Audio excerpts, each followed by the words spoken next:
Hello শিক্ষার্থী, আসসালামু আলাইকুম। আশা করি তোমরা সবাই ভালো আছো। আজকে আবার তোমাদের সামনে হাজির হয়েছি চতুর্থ শ্রেণী গণিত বিষয়ের একটি অঙ্ক নিয়ে। অনুশীলনী 5.3 পৃষ্ঠা নং 65, 6 নম্বর অঙ্ক।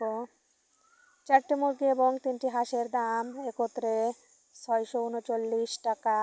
একটি হাঁসের দাম 85 টাকা হলে একটি মুরগির দাম কত? সমাধান। একটি হাঁসের দাম 85 টাকা, এটা দেওয়া আছে অঙ্কে। একটি হাঁসের দাম 85 টাকা, সেই লাইনটা লিখতে হবে। কয়টা হাঁস বলেছে? 3টি। অতএব 3টি হাঁসের দাম বেশি বেশি হলে হয় গুণ 85 গুণ 3 টাকা। 3 5 15, 5 হাতে থাকে 1, 3 8 24 আর 1 25, 255 টাকা।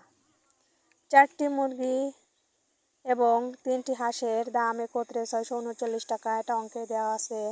আর আমরা পাইছিলাম 3টি হাঁসের দাম 255 টাকা।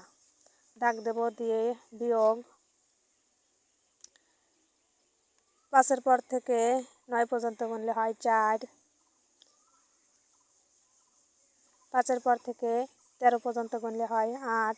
হাতে থেকে 1, 2 দিলে হয় 3। 3-এর পর থেকে 6 পর্যন্ত গুনলে হয় 3।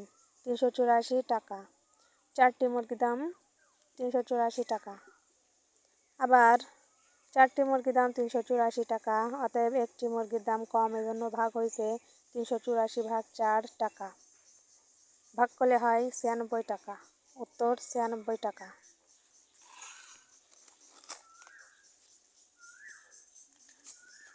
এবার 7 নম্বর অঙ্কের সমাধান করব।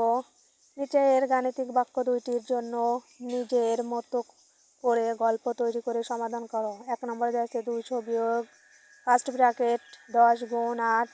2 নম্বরে দেওয়া আছে 6 গুণ 8 ফার্স্ট ব্র্যাকেট যোগ 12 গুণ 2। গল্প 1। শ্যাম 200 টাকা নিয়ে বাজারে গেল।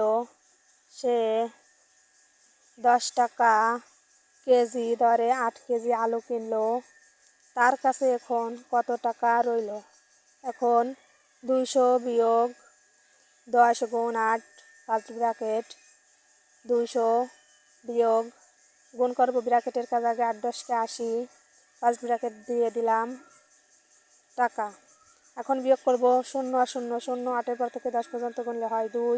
হাতে থেকে 1, 1-এর পর থেকে 2 পর্যন্ত গুনলে হয় 1। 120 টাকা। অতএব তার কাছে এখন 120 টাকা রইল। উত্তর 120 টাকা। গল্প 2। মাহিদা এবং নূরকে তাদের মা পৃথকভাবে কিছু টাকা দুজনকে দিলেন। মাহিদা প্রতিটি 8 টাকা দরে 6টি পেয়ারা কিনল। নূর প্রতিটি 12 টাকা দরে 2টি পেয়ারা কিনল। মা তাদেরকে মোট কত টাকা দিয়েছিল? এখন 6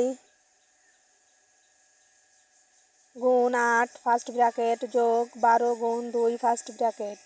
এখন ফার্স্ট ব্র্যাকেটের কাজ আগে গুণ করব 6 48 যোগ 12 দুগুণে 24 ফার্স্ট ব্র্যাকেট টাকা। এখন যোগ করব 8 আর 4 12, 2 হাতে থেকে 1, 2 দিলাম 3, 4 আর 3 7, 72 টাকা। অতএব মা তাদেরকে মোট 72 টাকা দিয়েছিল। উত্তর 72 টাকা। আশা করি তোমাদের কাজে লাগবে। ধন্যবাদ।